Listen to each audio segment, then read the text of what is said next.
Veterans of the war in Afghanistan have been voicing their anger and disappointment at the chaotic U.S. withdrawal there. Our next guest is part of a community that helps veterans.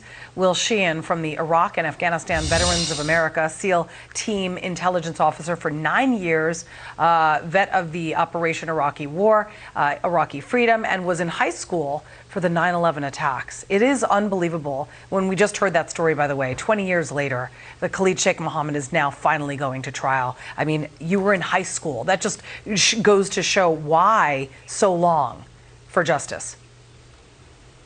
Yeah, good morning. Thank you for having me on.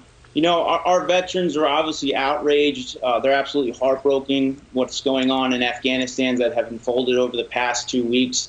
I will say there was a quote that used to echo the hallways of Annapolis when I was a midshipman at the Naval Academy. And it said, "I gave up my boyhood to fight and to train, to play my own part in the Patriot game." And there's a large amount of brave men and women who gave up parts of their youth and parts of themselves in Afghanistan, and they're left now questioning, was it worth it? Did what they do matter?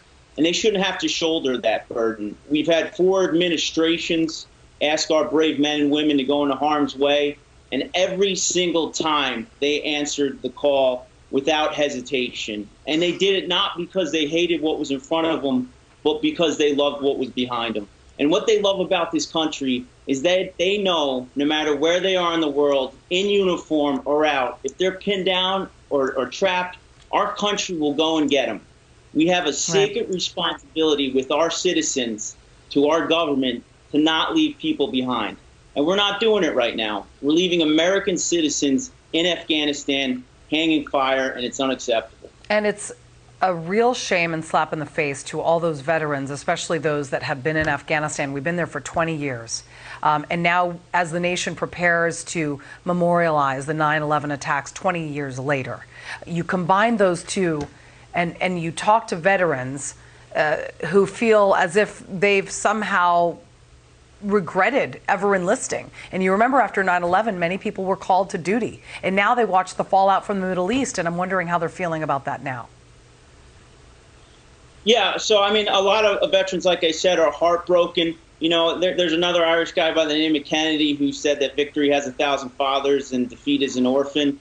You know, this administration really needs to start owning this withdrawal. And they can start by stop listening to their high-level State Department and DOD officials with their Washington think tank white papers.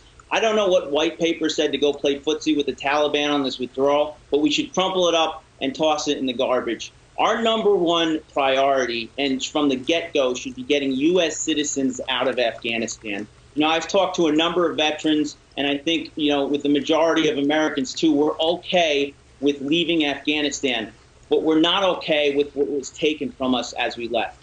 We left billions of dollars worth of equipment were taken from us. U.S. citizens were taken from us that are still there, and 13 American heroes were taken from us.